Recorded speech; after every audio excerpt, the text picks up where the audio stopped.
At the expert. Do you need anything from me, Rich? I think I'm good. Yeah? Everything, got everything you, I don't know what I don't know, but okay? I think I'm good. Well, I'm just gonna make sure that your walkie is shut off. I did, I You think. good? Okay, and I'm gonna sneak out. Okay, my phone's on vibrate. So. Okay, if you need me at all, you know how to reach me, just turn on the walkie, Okay. and I'll be at the other end. And enjoy your morning. Thanks, Susan. Michelle. Thank you. Okay. It's kind of hard when you do all this by yourself. You got to make sure the sound is rolling and the camera is rolling and the levels are good and the lighting is good. It would not be good to do the whole interview and find out you didn't have it on. I know that, or you're all out of focus or something like that. So I had one of those happen one time. But actually, we needed to go back and do more interviews, so it wasn't too bad. Okay, we're just going to make this a conversation. Okay. I know this is hard for you and all of the sisters. It's hard to promote yourself and talk about yourself. And it's hard for me because I have your bio. I have information. But that's not always the information we really need. For the documentary. Okay. Okay, so it's more of a conversation, and it's more of you teaching me about your history, about yourself. I'm not going to ask you anything you don't know, and if it's anything you're not really comfortable with, it's no big deal. It's like, nah, let's move on to something else. Or, Okay, and you can always edit it. and that's the good thing. We have lots of film and lots of files and all that digital magic stuff, so it's there's no good answer, no bad answer. It's all just whatever we use in the edit room is what we need. So it's no pressure here. I want to start things out just by, if you don't mind, just tell me describe yourself as a child. What kind of girl were you? Oh, I was a wild girl. I liked to play cowboys and Indians, and we played a lot of sports. We had a good neighborhood of children, so we always had something going, tag and whatnot, badminton. Okay. Anything you could do outside, we did outside. Were you kind of typical girl, or were you tomboyish? Or? Tomboyish. Okay. And where did you grow up? Here in Jacksonville. Okay. Describe your neighborhood or side of town. Okay, I lived in Riverside. My mom and dad lived with my grandparents, and I had another set of grandparents right across the street. And my mom's parents were the ones who influenced my vocation to a great degree. I lived about 6 blocks from St. Paul's Riverside, where I went to school, and then I went to Bishop Kenny in high school, and I entered right after high school. Okay. And how did your grandparents influence you? Well, I guess they were just very religious people, and Mass was important to them, Eucharist was important to them, and I guess it made it important to me too. They would go to Mass during Lent. They would go to 6:30 Mass every day, and when I was old enough to know about those kind of things, I went with them. Did you? I think I know the answer to this. Yeah, I do. So at a very young age, did you really kind of see into the future and think or know what you wanted to be or do? When I was in 3rd grade, I had Sister Boniface for my teacher, and I thought she was very old at the time, but she was probably in her 50s. But she walked with a cane, and she had a limp, and it was in the days the sisters wore the full habit. And she just influenced me greatly by her kindness, her goodness, the way she watched out for the children. And I wanted to be just like her. So when I was in 3rd grade, I started to say, I'm going to be a sister when I grow up. What was the reaction around you of others, of other children your age and of the adults when you would say that? Well, it was accepted by all my friends, and my grandmother was absolutely delighted. So that urged me, and let me know that that was okay with the family. Was it, being that you grew up in Jacksonville, was it easy for you to practice your faith? Was there any difficulty, or were there any Was there ever any adversity for you being yourself? No, No? no. I grew up in a duplex apartment, and I had cousins living upstairs. So we were just a close-knit neighborhood, and everybody watched out for everyone else, and it was a good place to grow up. So tell me a little bit about Bishop Kenny and sort of moving forward from there. Well, the Sisters of St. Joseph were at St. Paul's and at Bishop Kenny, so I had the Sisters of St. Joseph for all of my elementary and high school education. When I went to Bishop Kenny, my first year there, they had the boys and girls separated. Actually, they had the second year too, and then they built another school, a wing that they put the girls in, so we really were separated then. It was a good education. I don't know what else to say. Okay. Did you ever notice, this is some off conversations that we've had off and on with different people, but did you personally ever notice a difference between the Sisters of St. Joseph and other, what would you call it? Orders. Other orders. Was there a difference in how they taught you or nurtured you, or was there anything you noticed that was better or worse or just different? Not really. The only other sisters around at that time were Dominicans, and they taught at Assumption and St. Matthew's. And I do recall one time in class, one of my classmates did something she shouldn't have done and got corrected, and she just stood up and said, "Yes, sister." Just the way she said it, and that was the way they were trained, I guess, at Assumption. But I never had much to do with any other orders. Okay. Let's see, where are we on your timeline here? I will say, too, that when I was in high school, I volunteered at Morning Star, which is a school for physically handicapped children at the time. It's evolved since then. And I would go over after school and help out over there, or days we had off that they didn't have off. And I also went over to All Saints and volunteered.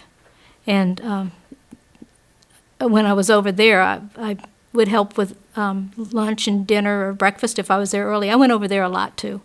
So, and the Sisters of St. Joseph had both of those ministries. So did you find early on that was kind of where you gravitated towards, was helping people with those needs? When I was in high school, I belonged to the Future Teachers Society and the Future Nurses. I didn't know which way I was going, but I thought most likely teaching. Talk a little bit, tick off a few bullet points about your education along the way, your experiences, degrees, and whatnot. Okay.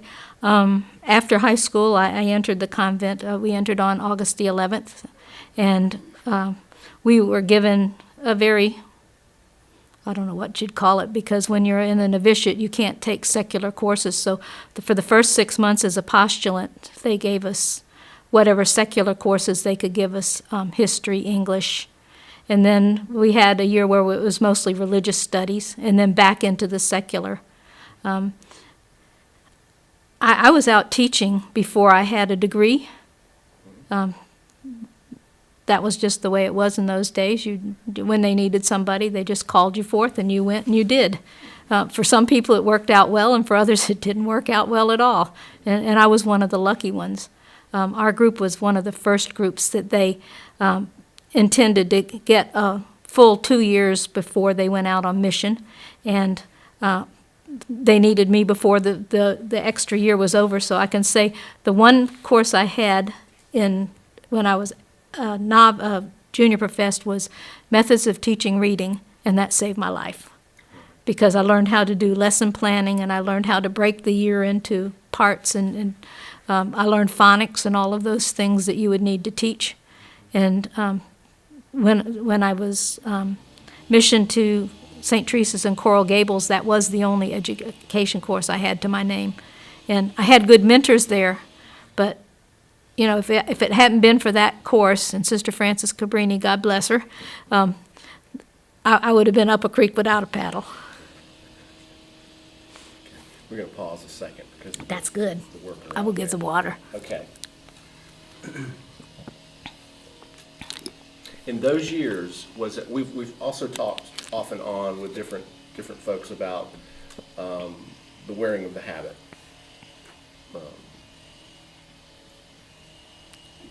How has that sort of changed over time in your mind? Is it?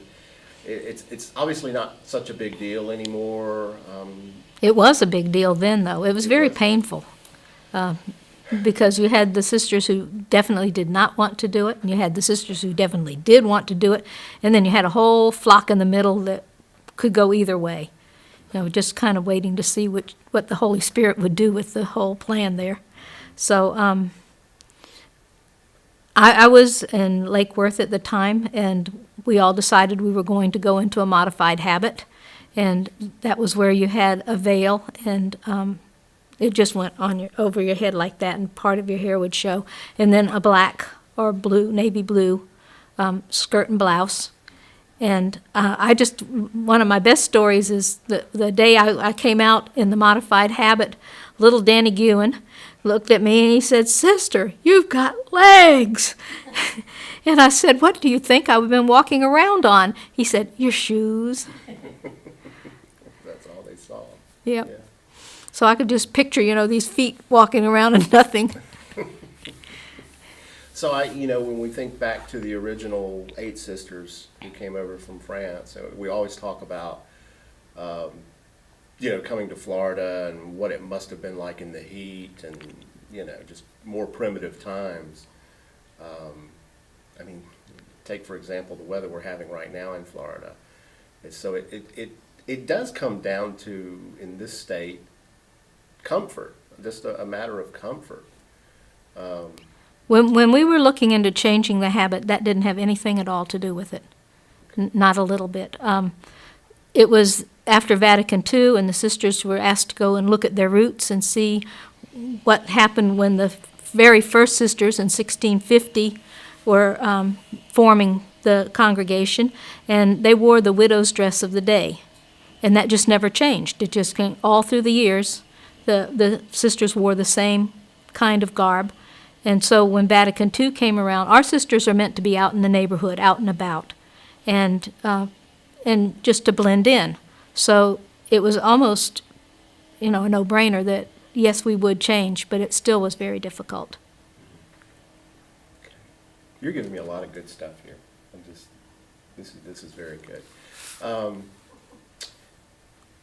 You touched on 2 or 3 little points just in that last 30 seconds for me. And I don't have my usually I have a notebook of all my notes and the historical facts and all that, but the original founder of the Sisters of St. Joseph, there was a quote, sort of a famous quote that he gave, I believe, and something to the effect of charging the sisters to do anything that a woman was capable of. That is one of our sayings. Do you know that quote, or can you? Well, we do anything of which a woman is capable. That's just been it all through the years. And when I first heard that, thinking about the time in which it was said, I thought to myself, wow, did they really know what they were? Well, they went into things that were unbelievable. When the sisters came over from France, they were building academies all up and down the state of Florida. And it's amazing because those weren't just little buildings. They were big, immense. The undertaking, even if you'll have video of our mother house, and you can see how big that is. And it was really double that because the academy was attached right to it. And when they took the academy down there, when you pan the property, you see a lovely, garden-like with trees. And, they just did things in a big way. And if you go up and down the state of Florida, almost any school before 1962 was opened by the Sisters of St. Joseph. In Jacksonville, almost all the schools were originally opened by the Sisters of St. Joseph. In Morning Star, they had homes for the unwed mothers. They worked with migrants. So it's a very rich history. Yeah, there's countless stories of where they touched all aspects of life and the needs, not only in the state of Florida, just all over. But, and so when I get to thinking about that, the layers, when you peel back all the layers of this story, which I think it's too much to put in any one book or tell in any one documentary. Well, Sister Thomas Joseph did a good job. I know she did a good job. Did you read it? Yes, I have. Okay. Most of it.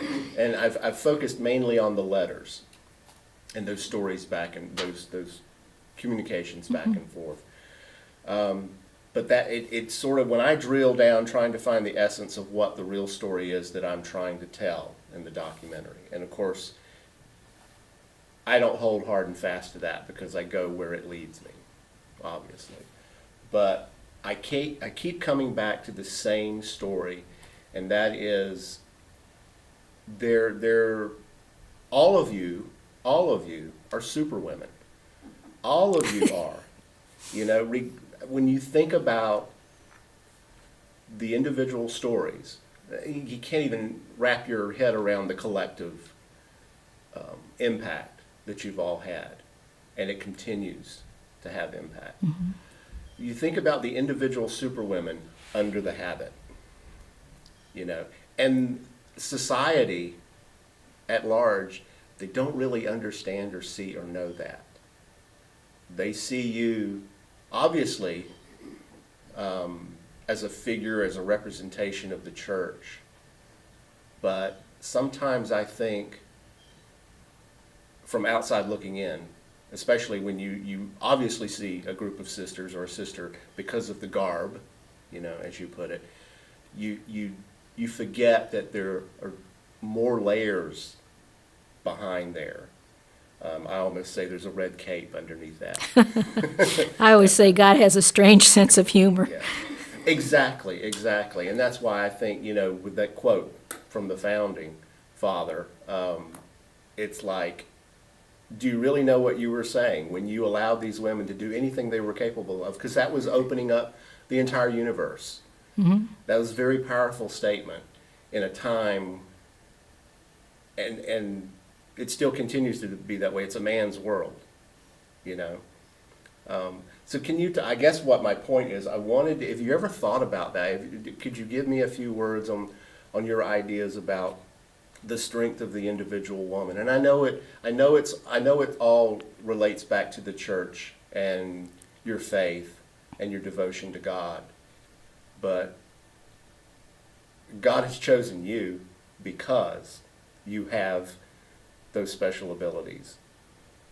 Well, God has used me well, I think. I was a happy first grade teacher, and then I always say I got demoted to principal.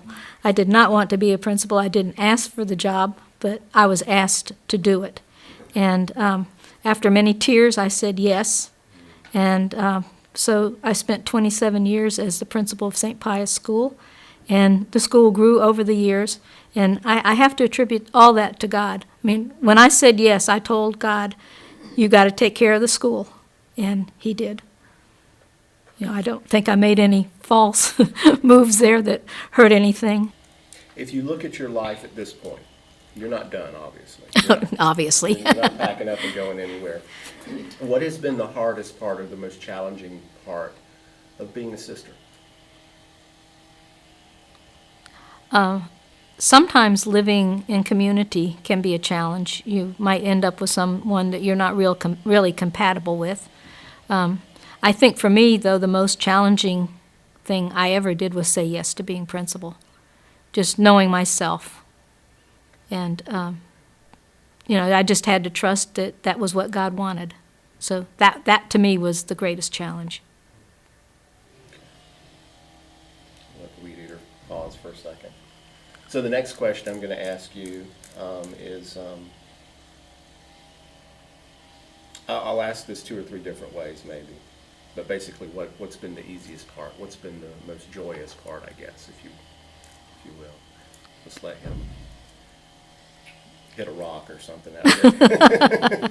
You can't go out and say, hey, I've go to done the that other side before, of the and building. They just look at me like, you know, what? I'm doing my job. Leave me alone. So I just let them do their job. He shouldn't be there. He's getting closer. That's why he was right up against the building earlier before y'all came in, And I thought, okay, this will be done and over with, but I should sync up my calendar because it's like a certain time of the morning on a certain day he's out there. It must be Thursday. I think that's the day everybody does their lawn. Kinda, yeah. Okay, I think we're good. So do you remember the question? No. Oh, okay. So what's been the easiest Easiest? part or the happiest part for you? Okay, I would say two things. One is living in community, that I've lived with wonderful people and have been encouraged by them, challenged by them, and loved by them. And the other thing would be that I like teaching. I love teaching. And when you're happy with whatever your ministry is, then it's happy. And I've not been anywhere that I have not been happy. Very good. Going back to the habit, sort of the comical side of this and teaching in particular. Have you ever used it to intimidate your students? I never thought of that. Oh, come on. Truly. I mean, you just do what you do. Really? Okay. So you've never thought about the image and the power that you have when you wear? No, I can't say that I have. Really? Because that's the one thing. And see, I was born and raised here in Jacksonville, grew up on the north side. My parents sent me to a private school. It was Victory Christian Academy. So it was that Southern Baptist thing, which I always apologize for. But cut me some slack. I'm dating a great Catholic girl right now. So she's teaching me. But from that outsider kind of thing looking in, whenever I had some friends who went to Catholic school and were raised Catholic, and that was all they always talked about was, I always saw these nuns in my mind as Darth Vader coming down the hallway with the ruler, and they always talked about how intimidating they were, and I always saw that as part of the image of the habit. And I guess that's just from my perspective, but you see that in movies too. Yes, you do. They do a bad job on sisters in the movies. A really bad job. So you don't think that's fair? Well, I think it makes us look ridiculous a lot of times and like we don't have any sense at all. Okay. That's fair. That's fair. What's been the, on a day-to-day basis, what brings you joy? What makes you happy every day? Or what do you look forward to? My ministry, I guess. My time for prayer. I just like what I do. I like where I live. I like who I live with. Do you ever think about when we think about the idea of vocation for new girls? Do you ever think about, is that ever an issue, or does that ever concern you that there aren't enough new recruits, so to speak? That's God's problem. I'm not going to. I do my best. I go out and meet people. I do the best that I can. I try to. Our charism is unity and reconciliation, or union and reconciliation. And your image of the sister, the Darth Vader sister, does not fit our charism at all. Right. Though I am sure down the line there might have been one or two who might have been Darth Vader characters, but. For the most part, I forgot where I was going. We're talking about vocationalism or You're right. vocation. Okay. We started off with 6. 8 came here from France. So it's not the number, it's the quality, I think. And whatever God wants us, that's what's going to happen. So we just have to be trusting. If He wants us to have a mob of people, it'll happen. If He wants us to have 6 or 8 people, it'll happen, Let him die down. And there again, I didn't base that question on, I just think in more modern times it would have to be more challenging. But there again, that's not based on any information that I, researched. So. Yeah, well, people aren't into commitment, a long-term commitment these days. They want instant gratification. They want what they want now. And that makes it a little difficult for somebody to think about making perpetual vows. that you're going to live this life your whole life long. And it's some ways it's easier than marriage because you have your period of testing as a postulant and novice, and then you have 3 to 7 or 8 years to decide whether you're going to make final or perpetual vows. So there's time for a person to find out if this life is for them. But when you get married, you make your vows, and that's supposed to be it right then and there. So I think that probably we have it a lot easier than a couple that's going to be married. That's good. That's a great comment. Great comment. We haven't had anybody speak to that. So what have we not talked about that you'd like to say? Any part of your history or interaction with the Sisters of St. Joseph? Anything? Well, I retired as principal of St. Pius a year ago, and I was up a creek without a paddle then because I had no idea what I would do. I was letting go of something, but I didn't have something I was going forward to. And I made my decision probably in August, September, October, and made it final December. The cords were cut. It was a fact, I was retiring, but I had no ministry that I was going to. And I was looking around, and I had several offers. One was at St. Paul's, and that one fell through. One was at St. Matthew's, and that was to teach religion. And then I got a call from the principal at Morning Star Catholic School, and she asked if I would consider coming over as an office assistant. And that to me just seemed the right thing. And I've spent a very happy year at Morning Star and looking forward to the next year. It's just been a joy being there. And one of the nice things, too, is it's a ministry that was started by our sisters. And they haven't had a sister there in years and years and years. And I'm treated like a queen. What can I say? And it's I'm busy. I have plenty to do, and I've helped out in the classroom a couple of times, but that's not in my job description, but I've kind of expanded it a little bit. That's great. I'm very happy to hear that. The nice thing is I don't have to worry if a teacher calls in sick. Is the roof leaking? Paying the bills. This summer is probably the first free summer I've had in 27 years that I didn't have something I had to worry about getting done. That takes a lot of pressure off. A lot. Yeah.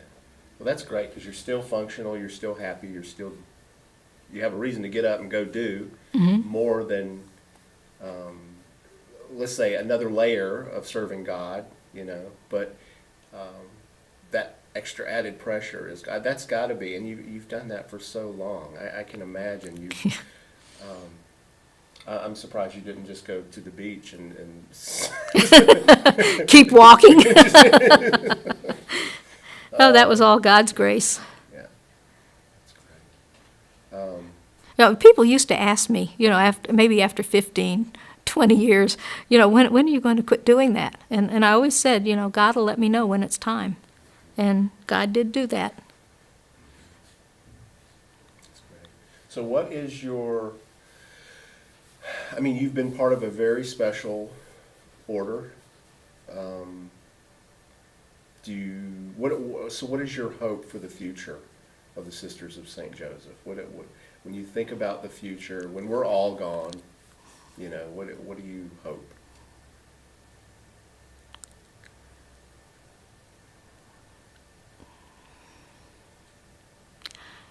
Looking at the future, I think my greatest hope is that we are open to what the Holy Spirit wants and will go where the Holy Spirit leads.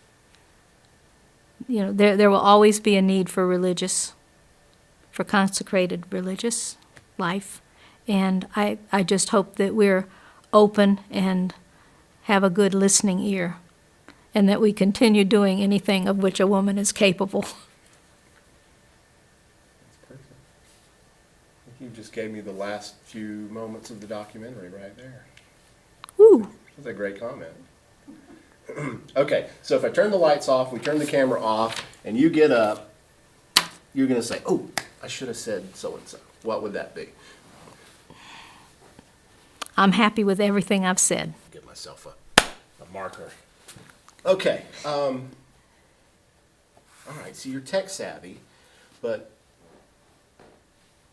go back in time to where you first were kind of interested, or you would just deal with these computers. Talk a little bit about that. Okay. I think the one thing I liked about computers the best, because before computers you typed everything on a typewriter, and of course if you made a mistake that was not fun. And Bishop Kenny got computers. They were probably one of the first schools to get computers, and they were little Apple IIe's probably. And I would go over there. They gave lessons, and I would go over. I lived at Bishop Kenny Convent at the time, and I would go over and take the lessons when they were giving them. And so I got into computers and understanding how to use them, and how wonderful they were if you had a paper to do or something that was timely and you could fix it up easily. When I became principal at St. Pius, we already had 4 Apple IIe's in the computer room. Sister Catherine Bitzer was the principal at the time, and she got the computers there, and we called that room the computer room. It only had 4. But I made sure that the children got in there. Anytime they'd get a new disk or a new program, I'd go check it out, and I had my children in there all the time. Anytime there was any spare time, I'd have 4 children in there. And when I became principal, that was one of the things that I tried to make sure happened, that we had a computer in each classroom. So we started with 8th grade and worked our way down. And when we got to kindergarten, then the next thing was we'd start with 8th grade and get a second one in. We ended up with, and the computer room still had only the 4. So once all the classrooms had 1 or 2 in, then we started working on building a lab. This was before the days of what they call IT specialists. Yes. So how did you maintain or upgrade or? Well, they weren't hard to do. I mean, you flipped the top, and there were a few cards in there, and you'd buy extra memory and plug it in. It wasn't hard at all. And one thing I can say about Apple is that their technicians could talk you through almost anything. So I was able to fix all those. And when we finally got a tech person, he started going into Windows, and Apples were cost prohibitive. They just cost too much.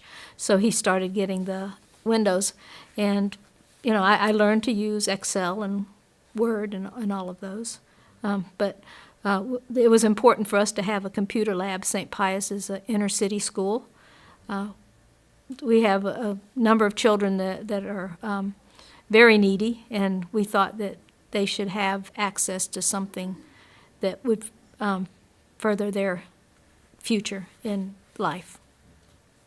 How did you get stuck with that job Which job? of dealing with the computers if they needed upgrades or something like that? There wasn't anybody else there to do it.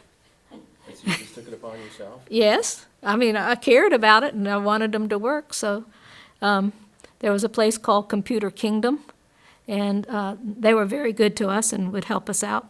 Excuse me. I just learned. I like doing things like that. When you like something, it's not a bother. So today, how many gadgets do you have? What kind of gadgets do you have? Well, through St. Pius School, I'm lucky enough to have an iPhone, and I have an iPad. I had a laptop. I do have a laptop that belongs to the school, but I have the use of it. That's about it. Isn't that enough? It's actually too many. You have a cell phone, right? Yeah, that's the iPhone. Yeah, iPhone. Okay. Yeah. Right. I wouldn't have it, though, if it weren't for the school. Right. They pay for it. Yeah. That's nice. That's helpful. Well, that's because I do we have the National School Lunch Program at St. Pius and Holy Rosary, and I'm the one that takes care of that. I coordinate it. So they figured they ought to be able to get in touch with me, I guess. Right. Yeah, it's kind of hard to live without them these days. If you're gonna, like you said, people are gonna connect with you in any way. Yeah, Siri's our new best friend. I'll bet. Okay, did we get enough of that? Ask Rhea. Okay, we'll talk to Rhea. No, I mean, ask her if we did enough. Oh, did we get enough? Yes, but a lot of the things she did, Pius couldn't afford to have somebody do it, so it needed to be done, so she did it. Right. I just, there again, that's just another level of, See, I got good at writing grants, too. Kept school going with them. okay. If you go to St. Pius and pan around, there's a pavilion there. The children eat lunch outside every day, and I got a grant for that. The parking lot is now falling apart again, but I got a grant to get the whole thing paved. If you look at the walkways, I got grants for those, and twice new roofs on the buildings. But, you know, that's all just God's grace that was something I could do.